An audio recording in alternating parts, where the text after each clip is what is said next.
Look, we might start. Because time is of the essence, as always. So we'll catch Marilyn up if she joins us.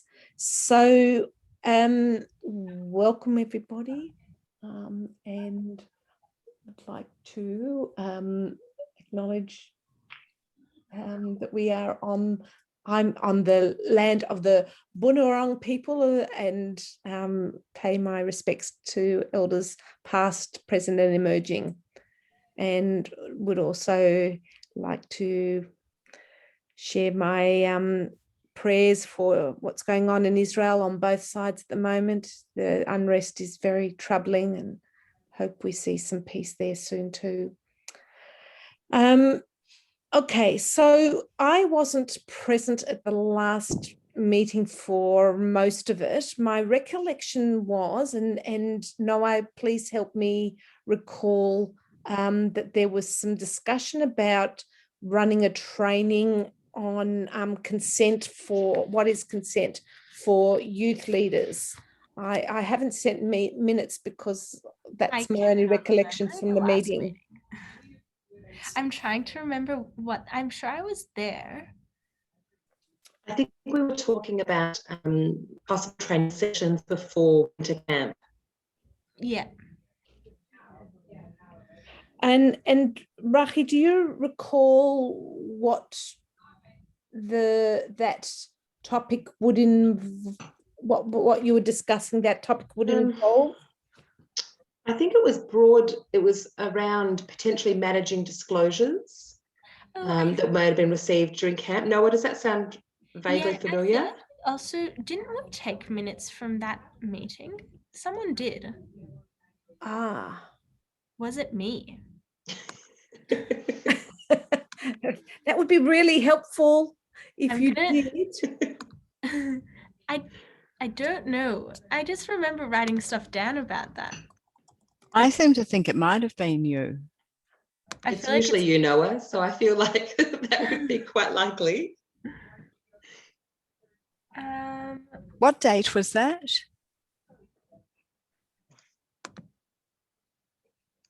Can someone recall the date? I'm just having a search to see if it comes up in my history.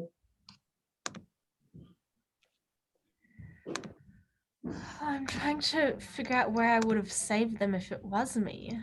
In a Google Docs? Yeah, I usually do them in Google Docs.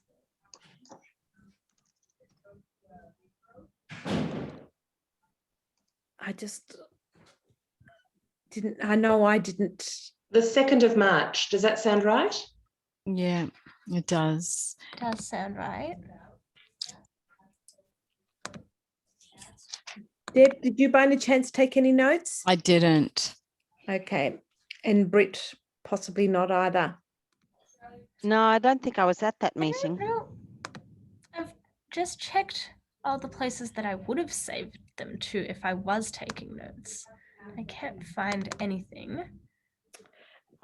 Anyway, if we were just to contemplate a training for the youth leaders for camp, given that we're much closer to camp time now, what would be helpful and can we be of assistance in that? So we haven't, we actually, well, I should have thought about this a while ago. We have all the heads of camp coming together for sessions run by CSG and by the ASRIC just on like our policies about risk management and stuff. And we have all the madrichim coming together for like more of a hadracha session than a safeguarding session. But if we would manage to get someone to speak at that event, it's on the 31st of May, which is very soon. But it just means that everyone's already there and we can confirm that we'll get everyone there. If not, we can do a follow-on event in June. Right. Is it an evening or during the day? Evening. Oh, well, I could possibly attend as a very basic overview. I don't want to go into a training about consent. That's not my area of expertise, but certainly happy to talk through what people would need to think about or say or do in the event of a disclosure?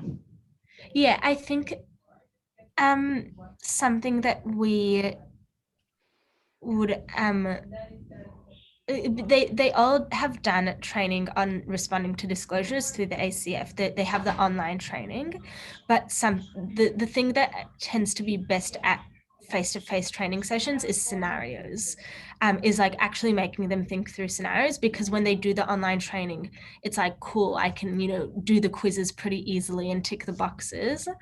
They really found a lot of value in the session that was run on harmful sexual behaviors. And I think that maybe something like following on from that, saying, okay, you had this session, you've done your online training, you kind of know what kind of things to look out for, but how do you actually respond in practice? Britt, I'd be happy to work with you on that. We've certainly done, if you recall, did I run something on managing a disclosure at that training? I did too.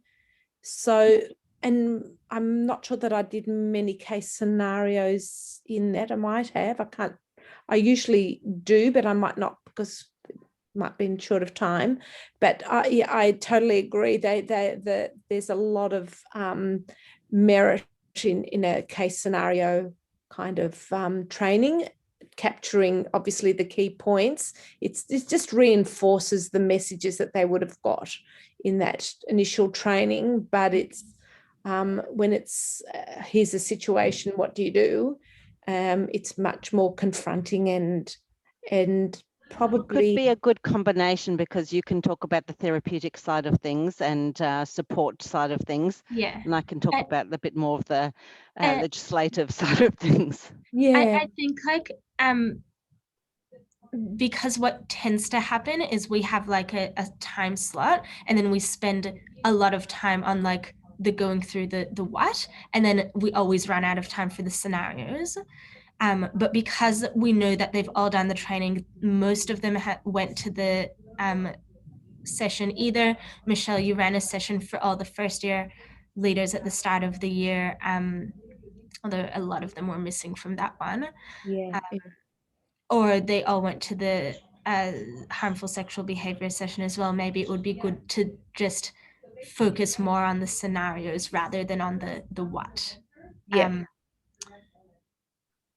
We also, I'm just trying to think, it would probably be best if it were smaller groups. So maybe trying to split them in half and like running it, rather than running an hour session for, 100 people at once, trying to split it maybe into like 45 minutes and 45 minutes, and rotating them with something else. Like I can work out with either Jewish Care, or I can work out with another guest speaker or something. Are you doing the training in person or online? It's in person. Wow, exciting. Yeah, I know. In person for Victoria. The ACF is helping us run the session in Sydney. Mm-hmm. We invited a guest speaker because we thought it would be good for New South Wales, especially. New South Wales tends to get a lot less like of the AZYC. So we wanted them to have someone from the ACF come and talk to them and run a session for them. How many do you expect at this session? It's compulsory. So yeah, it wasn't the one I went to. So was the one you went to, and there were at least 2 move-ins that didn't show up to that one. Yeah. Yeah. It's compulsory. In theory, we would expect 100, 120. Realistically, we're like looking at 80, but I'm really pushing for the full amount, like for everyone to actually go. Like we're taking attendance and everything. Like we need to know that they've done at least a basic level of training before they lead on camps. My recollection from past trainings is that there was one where they rotated amongst different rooms, and I stayed in one room, and I think you might have had Cassie and someone else present. So they're doing mental health first aid training with Cassie this week, I think, actually. So And a lot of leaders are going to that. So I think we're going to try at the training, we're trying to not do the mental health session again, just because we've run that session quite a few times this year, and they're already also all doing the mental health first aid training. So yeah. Okay, well, Britt, maybe you and I can work on this outside of this event. I think there's plenty that could be done, Noah, and I wonder we could work with that whole group. I just think we need to know, obviously, time, venue, and how long we have to present. So that would help shape how much detail we go into. It's going to be at Habu. I mean, Habu needs to confirm that, but in theory, Habu always lets us use it, and they've said that it should be fine. So I just need them to confirm that 100%. But they've said it should be fine. And 31st of May, which is a Monday evening, we have all the people in leadership positions staying from 8:30, but we're getting everyone else in earlier for some hadracha things. So we could start at 6 or 6:30 and do an hour session if it was everyone all together, or 45-minute rotations if it was splitting them into two. Would there be benefit to doing something also with the leadership to be across the policy and policy issues? So the thing with the leadership is we focus a lot with them on being across the policy. We have run so many sessions for them about our policy, and we're running another one on that night. We're going through it again with them, just having the policy up, making sure they know the policy back to front. So I think the issue at the moment is not the leadership lacking information. It's just general leaders who are the ones with the kids. Sure. Okay, well, if you want to confirm all that with Britt and me, and then we can just work on how we present that, especially having... Last meeting, I think you mentioned that one of the youth movements have a camp earlier than the rest. Will this be able to capture that earlier start date? Yeah, all of them. For winter, all of them start around the same time. They're all during school holidays. Terrific. Okay. Yeah. If we needed another person, given the size of the group, is there someone else that could help with this? I might be available. I think I have something already booked for that date, but I might be able to move it. Okay, all right. Just given the size of the groups, and if we rotate them amongst the three of us, it might be more manageable than just the two of us, or breaking up into small groups. We can figure it out. But if Rahim, maybe Britt and I will have a conversation, and if we need you, we'll let you know. No problem. We can also you'll have ASRIC people around to help, just to help split people up and to help facilitate if needed. Okay, great. All right. And so that's a whole topic that we can certainly work on together. So on the agenda, I've also put the starting to think about an event for Child Protection Week, which it seems like September's a long way off, but we'd actually do it at the end of August, because the first week of September is Yontif already. So I thought that might be a great opportunity to... Oh, here's Marilyn. Hang on. Hi, Marilyn, welcome. She's on mute. And hi, sorry. No, it just took me a while. Sorry, I got caught up in a meeting. So nice to see you all. And I'll get my video on now and we'll be set. There you go. Fantastic. Nice to see you. Nice to see you too. Oh, look, I've just put the gallery on. We've just been discussing a training for the youth leaders before the next camp season. So that will be 31st of May. So Britt and I will and possibly Rachi will run some case scenario training for them before camp. We're just thrashing that out. Marilyn, were you at the last meeting? Yeah, I believe so. Did you by any chance take minutes? I'll have a look, but I don't, anyway, I don't recall. We're just trying to brainstorm what was said at the last meeting, but I think I came in at the tail end and there was some discussion I know about what is consent. And I'm wondering, is that a pressing issue amongst any services that we are aware of? I mean, it almost can be merged into some of the training for the AZYC case scenarios about consent, because that often comes up. I had some feedback informally through networks, as we do, that Scopus has had a discussion with the year 11 and 12 cohort about consent and about the issues, and apparently Rabbi Kennard was surprised at the extent of the concerns by the student body. And it's extended to the year 9s as well. I've had my daughter come home tell me about the ongoing conversation, because apparently something's happening at the moment where children are making jokes about consent in hallways, passing by people, making comments when they knock each other, you didn't give me consent, and sort of mocking and ridiculing, and worse apparently, but you know the details of that one. So it's come up now, I think, on about 3 different occasions at the school, being led, I believe, by Rabbi Kennard, but also by the new head of wellbeing. I think Kate Major, I think is her name. So it's definitely a hot topic. So I wouldn't be surprised if that will leak onto your side of things, Noah, as well. And so it probably would be a good thing to capture in at least 1 or 2 of the scenarios. Yeah, because I think conversation. Madrichim find it a lot easier when a kid will come up and talk to them about something going on at home than when it's something between 2 kids who are both on camp.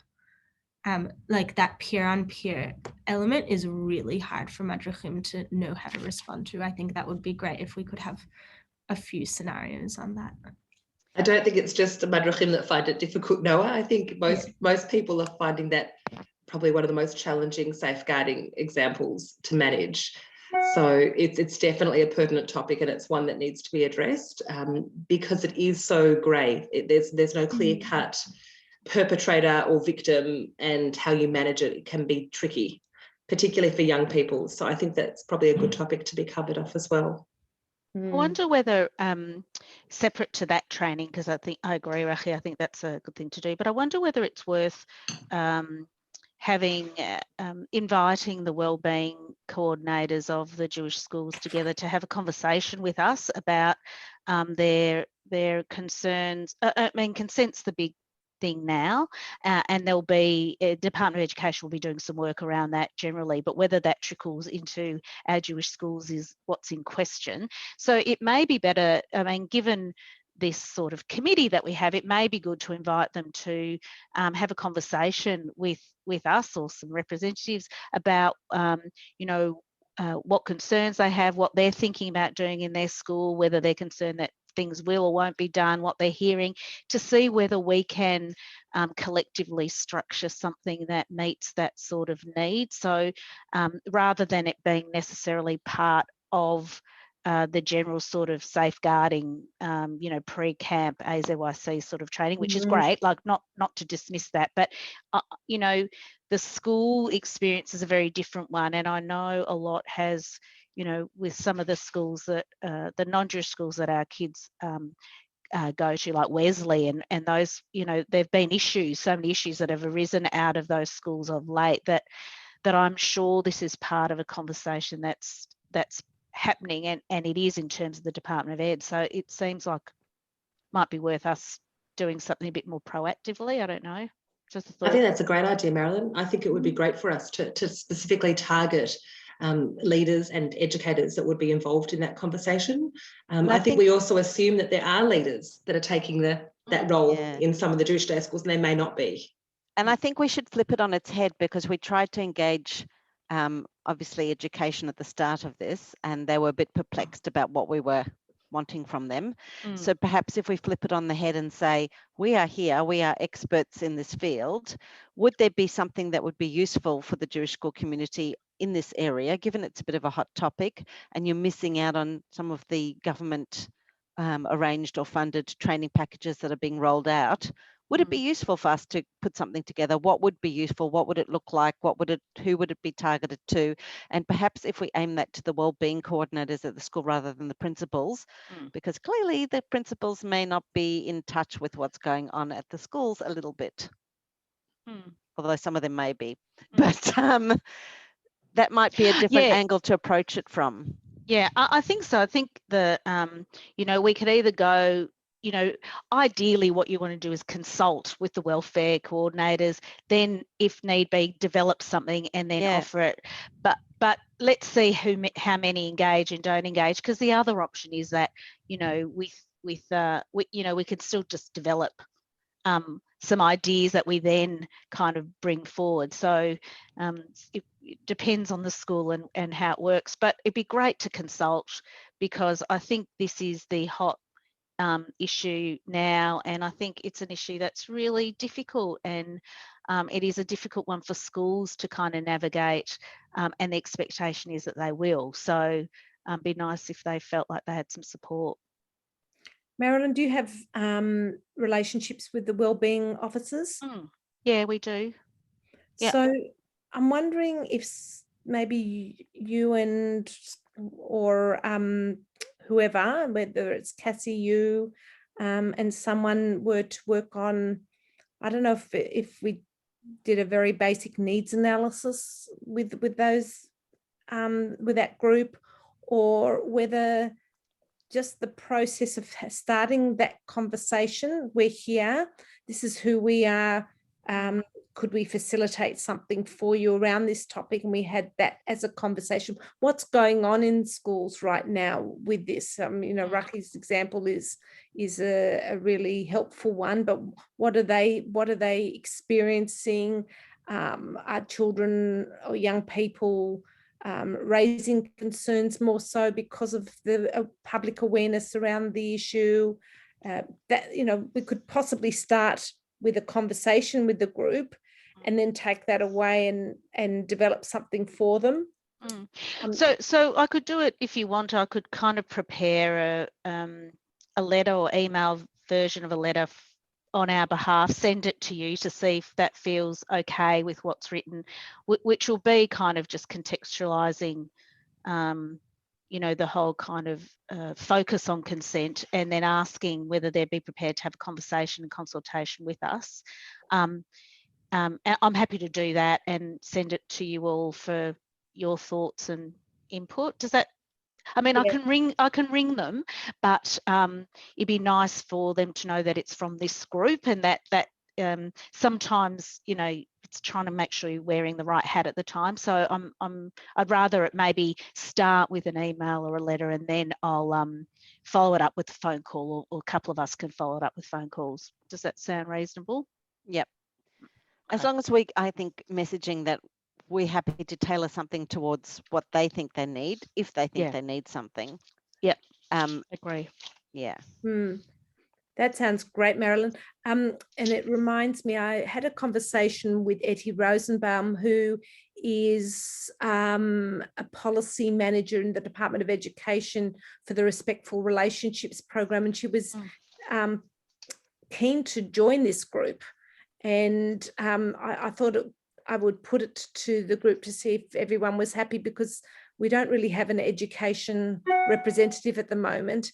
And because of her experience in the education department, it would help bridge the two worlds, really, government, what's going on in government schools with the private school experience. So this might be a really important time to bring her in to our next meeting. So if everyone's okay with that, I will extend an invitation to her. Sorry.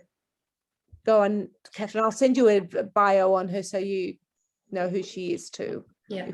So just to go back to the last conversation, which I think sounds like a great idea. Marilyn, just checking that do your networks extend to all sectors of the Jewish community? So I'm thinking, so I've had It a lot of, does. I've had a lot of Yeah. contact from Adas and from other, ultra Orthodox schools in the past, and I'm just checking that they'd be on the list because I know that they're very interested. Yeah. Yeah, look, they are. I mean, we can put the list together, or we can, if there are missing bits, we can add it. Again, it won't be from me, it'll be from this group. So Yeah. I'll just start the ball rolling by putting something in writing, and then, yeah, Catherine, if there are better connections, I think if any of us have better connections, we should use each of us to make the connections. We certainly work with the number of adult schools, so and have connections with them, but if you've got stronger ones, brilliant. So yeah, it doesn't. Yeah, no, that's great. Yeah. But just in the back of my mind, I know Yisodeh Torah, for example, were very interested in this. Yeah, so that'd be good. I wonder how we sell this conversation to the likes of Adas. I think there will be. I think there is capacity to do that. I think that they have an interest because. For a whole range of reasons, I think, but I don't think it'll be that hard to necessarily sell the interest. I think what will be is how we tailor things that may be a little bit different. So I don't know. Let's see what comes back. Yeah, I know. I mean, I think we'll be lucky to get, if we get responses, that's already a great thing, because it's so hard to, they're trying to juggle so much that whether they'd respond or not will be the challenge. But let's give it a bash, I think. I wonder whether it will end up not even necessarily being an educational session as much as it might be an opportunity to have representatives from all the schools to actually meet together and discuss how this is a pertinent issue and how they're each managing it, and more of a brainstorming session rather than us necessarily being the experts and having all the answers. So because from my experience, in some ways, I actually think some of the more mainstream schools might be more problematic, who are trying to really control the messaging, than some of the more outlier schools that we would assume would be the problem. So Scopus in particular, I think, are very careful with how they're managing the content, and that as a parent concerns me. So I'm curious to see who comes to the conversation. Yep, agree. I think it's also, this is something that we see a lot in youth movements. It's interesting to hear what strategies are in place for when something does go wrong. Up until now, we've really focused with youth movements on educating on consent, what is it, whatever.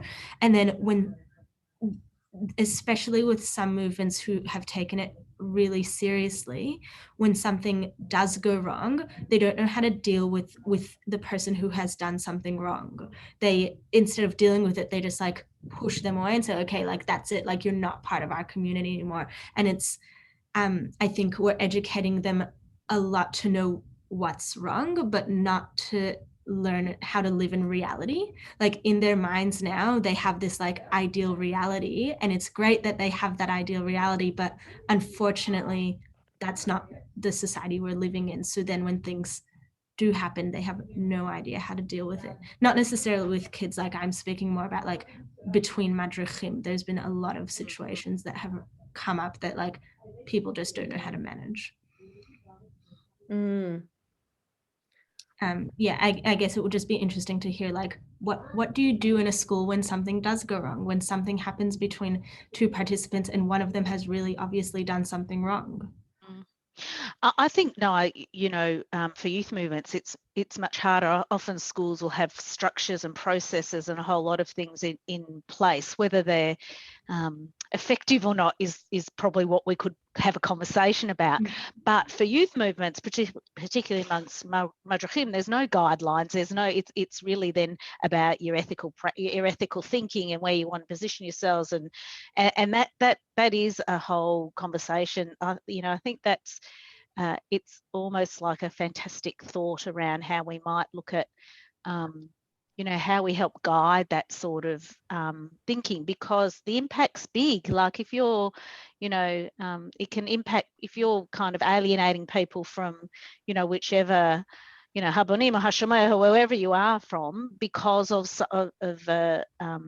behaviour that really doesn't have a lot in writing about what you should and shouldn't do. It is tricky. It's a really tricky thing. So it's a great thing to raise, food for thought for us too. So that sounds like a fantastic initiative. And Marilyn, I'm wondering if you could send a draft of that email before the next meeting so that we can already start working on that. And we're obviously ticking the box with that training for the youth movements. So that's I think there's all these issues are pertinent to a number of obviously contexts, from youth movements through to the schools, through to sports clubs. We haven't really connected very much with Maccabi through this process, and so I'm wondering also, with all the publicity around the gymnastics Gymnastics Australia, I think it's also really possibly a good time to be tapping into Maccabi, and maybe just to have a representative on here to start with, and then seeing if they've got a need for some training of some sort. Does anyone know if Maccabi has a like a person responsible for safeguarding or well-being? They do. They Yeah, do. they Is it Roz? I was part of the Yvonne. Is it Yvonne Feynman or someone? There is someone appointed to it, because they did a whole spiel for Carney before it happened, and they had someone that was definitely on board and on part of their board around it. Yeah, I vaguely recall them working with ACF. I don't know if that's still the case. It would have been good, though, to have seen them make a public statement in relation to the report in relation to Gymnastics Australia. It would have been good to have seen them sort of taking that front foot, which we didn't see. So maybe this is an opportunity just to engage with them and to see how they're doing and what they're up to. I just wanted to say, as I've said before the meeting officially started, I'm actually leaving my counselling role at Sakasa, but I am possibly going to be here once a week doing something in the prevention program, which is the schools program.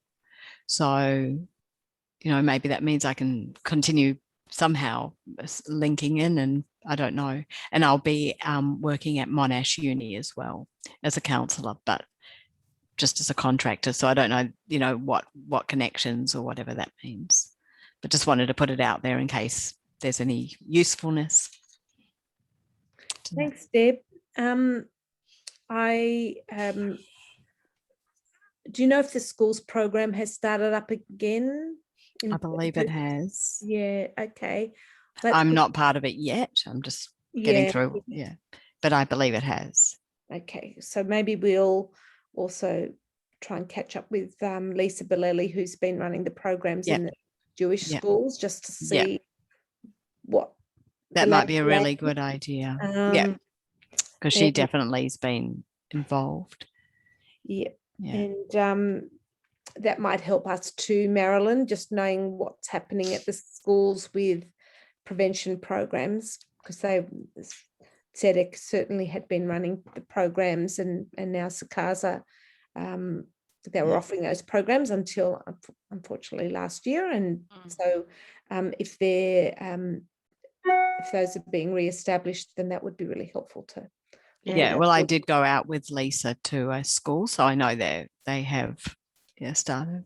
Great. Okay, I'll do that. Now, I thought I'd just bring everybody up to date with what's happening at the JCCV, because there will be more of an interrelationship between what's happening there and this team, this communities of practice.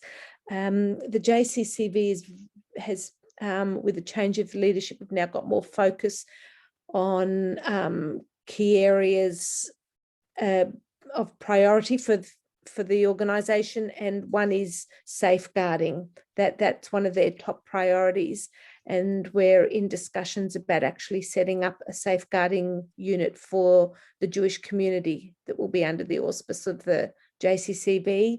It's something I'm personally driving together with Rachi, and we've had some very positive feedback from the executive, where we've been in discussions about the future of tzedek, and what may happen is that tzedek will now sit under the auspice of the JCCV, right. But some of its focus will change to the safeguarding focus, and we are looking at changing the name to reflect those changes toward more of a safeguarding focus. And hopefully with approval from the executive at the next meeting, we're going to engage Rachi to undertake a needs analysis of the community to look at the whole safeguarding space and what are the needs of individual organisations. We're going to pull together a bit of a checklist. Catherine has also been really helpful in linking us with Kuyara, an Anglican safeguarding service that are offering a similar kind of response for the Anglican community, and whether we model some of our trainings and service of that model, where we're sort of, it's all very developmental at the moment, but there's some of the things that we are thinking about right now. So it's likely that these changes will be happening before the next meeting. So I want people to be well aware of that, and the relationship between the communities of practice and the new entity will become more evident once we, I guess, develop complete this needs analysis and see how we interrelate between each other. But obviously we'll be all right. Michelle, can you just enlighten me then, because I did hear, tzedek will be going, which is appropriate, but the change of name, so there won't be a tzedek at all then, is that what you're saying? And yeah, okay. tzedek, the name tzedek will change, but an organisation will be doing a lot of what tzedek was doing. I think it's reflective of where child safety is going in the community. It's sort of moved from, not that the advocacy work doesn't continue, that will always be part of any such organisation, but much more with a focus on safeguarding. Right. As we speak, and when there's been no public profile about these changes. I'm still consulting with organisations, and Rachi's helping with that to develop their policies. We've still got organisations that haven't developed their child protection policies, or they've got policies, but there's no understanding of what implementation means.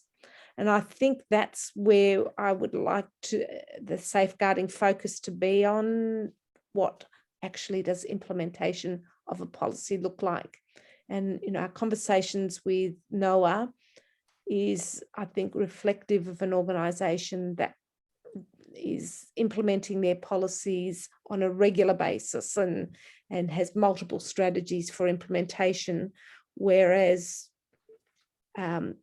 just from my own personal experience of my own synagogue, I don't, they've got their policy, but and they think that's what is required of them, but when I flesh out some of what implementation should look like, I don't think they've made that connection. So I think it's an exciting change. Deb, just to answer your question too about SEDEC and SACASA. SACASA was using the name but didn't acquire the actual entity. So the organisational structure still sits there.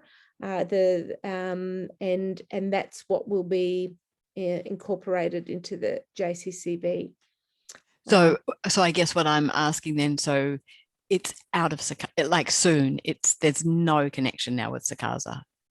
Okay, because that wasn't how it was put to me. I thought SEDEC was going, but we were getting something else with a different name. But that's I'm not. Correct. Yeah, that's correct. But we're not. Well, we're not there'll be, and there are conversations only had last week about what that will look like. Okay. So there'll be possibly some sort of Jewish service, but it won't be SEDEC. Okay, good, thanks. That's my understanding. Okay. Yeah. So the last thing I wanted to talk about was the oration. If we were to have an oration for Child Protection Week, and I thought it'd be very befitting to call it the Anton Herman Oration. What topics might be helpful to think about, ideas for what it could look like? I just put down one which I thought of, which was, post Royal Commission, where are we? And I mean that's, I think, why this new organisation is being developed is part of that response to a meeting that Rachi and I had with the CCYP. Rachi, that was probably just before we began to think about this communities of practice, and the question was, how is the Jewish community responding post Royal Commission? And I think it was also around a distinct lack of leadership. And I think that's where this new entity will look a little different potentially from SEDEC, in the sense of hopefully utilising the JCCV branding to actually take on a leadership role in the community regarding safeguarding.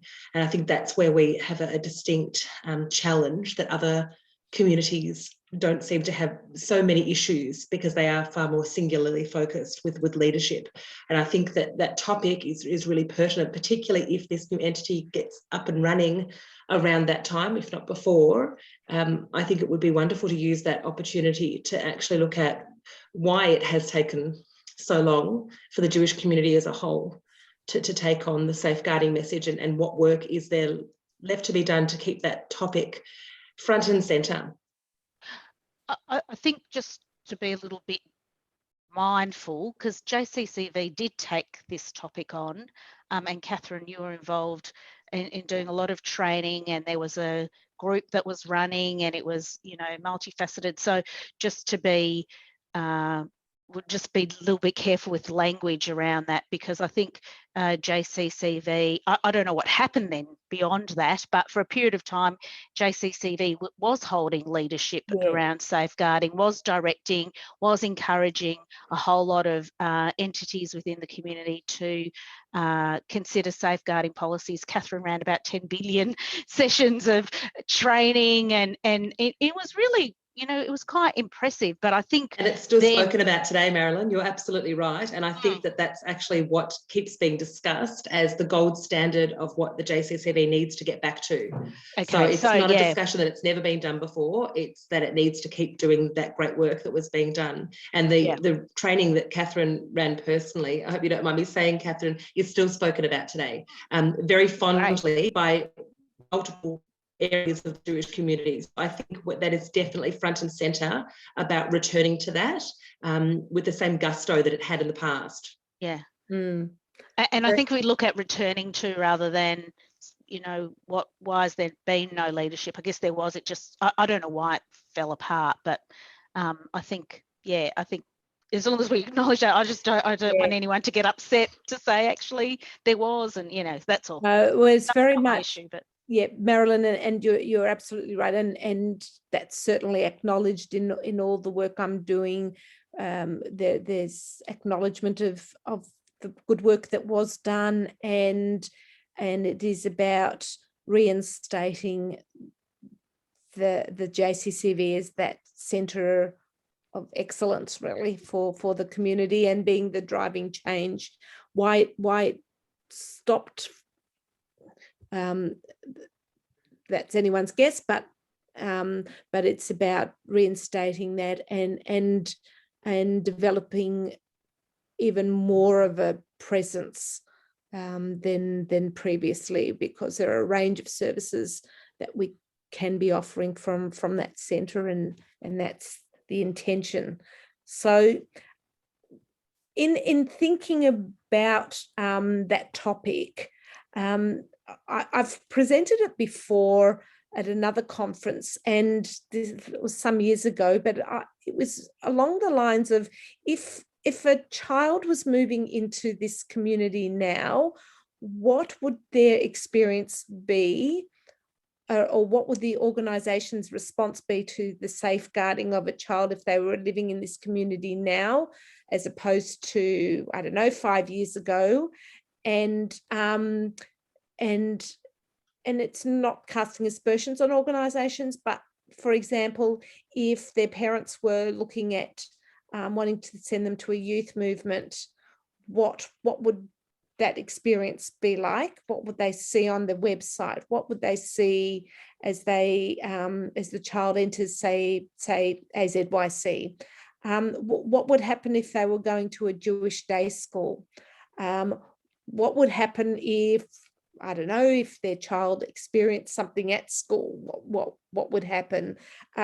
What if they needed support from Jewish care and their children were receiving services from Jewish care? What would, so I think it sort of makes it more real when you actually take the audience through I don't know, an experience of policy at an implementation level, and where are the gaps still? So yeah, you look at some of the synagogues, they've got their policy online, but will obviously be very sensitive. Yes, I was about to say, Michelle, like you're just like delving into boiling water right now. So we'll all have rope ladders around you. Don't worry, we'll help you pull yourself out of there. But I mean, I think that's yeah. I think it's good though. It's a good topic. And I think it's a reflective of the broader community too. Catherine, you probably have similar experiences in the Catholic parishes where they may well have their policies, but when it comes to implementation, I might suggest that that's a bit of a weaker link in the chain. And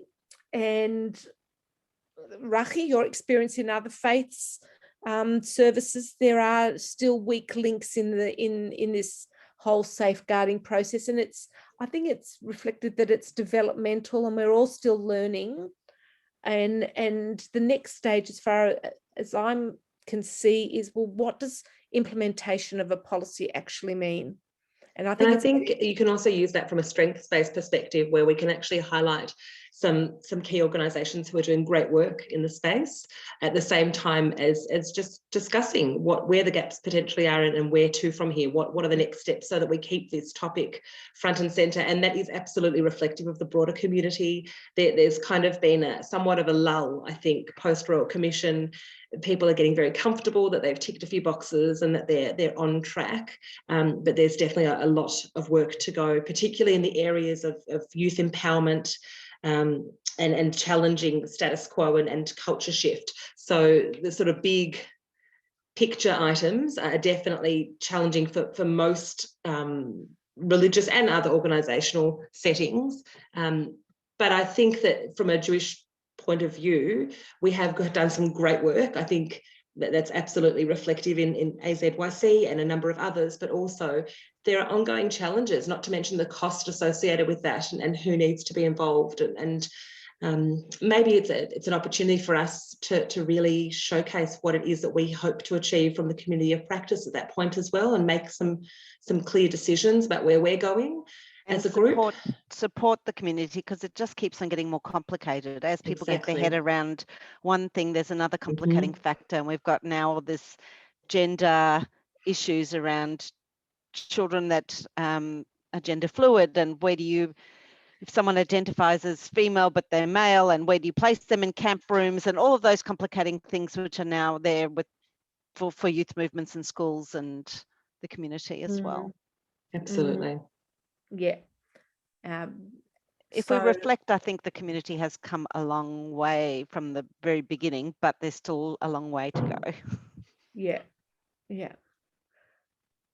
Anyway, if that seemed to be an interesting topic, we could pursue that. It'd be good to do it as a more of a panel presentation, so that each person can talk about what's happening. And Catherine, if you're no longer where you are now, you might be able to talk generically about experiences in another faith, so that we have a bit of a sense of other, and that, where we are compared to others. I don't know, just thinking it through. Yeah, I can do that if I'm not there. But I just want to agree with you, Marilyn. It's actually a really difficult. I love the concept of, where are children safe in the infrastructure within the Jewish community, and where are the gaps? But I think it is very sensitive if we're going to be, giving examples of particular institutions. Like, I think that will just be like throwing a bomb, really, which is not necessarily going to be constructive. But I really like the concept of where are the holes in the service system. I think that's a really good question. Yeah, and I like the idea of a panel. I'm just not sure if that's. I mean, I think that's we can use agency X or synagogue Y or whatever it might be, but it's so dangerous to talk about institutions and organisations. We would create a huge amount of conflict, I think, if we do you think we could pose it more generically then? So if we were to sort of take a child through the landscape, rather than referring to a specific synagogue, simply ask some questions. So, does your synagogue do X, Y, and Z? And some of the examples are case studies like this, but we don't actually specify which shul or which youth movement or which school potentially who has actually gone through that, because it's not about naming and shaming. I think you're absolutely right. And I think that it's not going to help anyone to want to commit and continue to work in the space. And if we want it to be uplifting as well, highlighting by naming organisations that are doing great work, that's fine. But maybe when we ask the harder questions, we're not about specifying, because I think we'd find that a lot of the experience and examples that Michelle's talking to about the shuls would be across almost all of them. Yeah, I agree. I think one of the things we could think about is, rather than, to make it a more, I'm just thinking about how, where we get interest in this. And so it's great to kind of reflect on, what's been done and what's been achieved, but it'd be good to kind of use the opportunity to talk about some of the greater complexities that occur, and how we might collectively find some ways through the quagmire. Because as Britt was saying, it's getting more and more complex and more difficult. So why don't we kind of pull some of those out, so then no one feels like, oh, they're talking about our shul or they're talking about something, because it'll be an issue, it'll be about a complex issue, rather than who's got what in place and how well it's been embedded or not. That'll come out in the conversation. It may save us from that boiling pot of water. Yeah, I think I'm just a bit frustrated this week with certain conversations, and of course I think you're totally right. I think those ideas are really helpful, and particularly around where to from here. And I see that our response has been a staged response in the community, and that we're now moving to this where to from here. How do we, what are some of the complexities? And this managing persons of concern through youth movements, through synagogues, through a range of other services, still is one of the major challenges. I'm just reading on Gamani today and somebody posting a query about it. It's an international, a global issue that we all have to contend with. So we can certainly identify some of those complexities, as Britt said. You know, that's a great example too, and the whole issue of consent, and no doubt we can extrapolate many complexities and how we think about those moving forward. Conducting investigations, you know, the list goes on and on.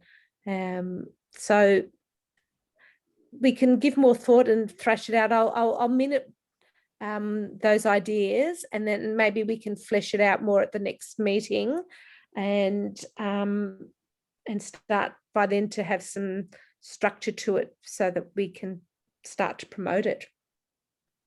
Sounds great. Good plan. Okay. All right. So thank you, everyone. And I'll say goodbye. Oh, Yeah. Debbie, thank you so much for your input. And it would be great to, I don't know if you can in your one day float in and out of this, but it would be really good to have you still participate in some way, if that is possible. If it is possible, I'll find out, but that would be great. Okay, but thank you. Good luck for your future endeavours. Thanks a lot. Take care. Yeah, thanks, Deb. Thanks, everyone. Thanks to everybody, and everyone. We'll keep in touch with the progress. And I can't remember when our next meeting is, but so Noah, will you be in touch with I'll email Michelle, and Michelle will be in touch with me. Okay, sounds good. okay, right. lovely. All Thanks right, all. and Thanks, Marilyn, everyone. we look forward to that email. Thanks, Marilyn. Bye. Bye. Bye. Bye.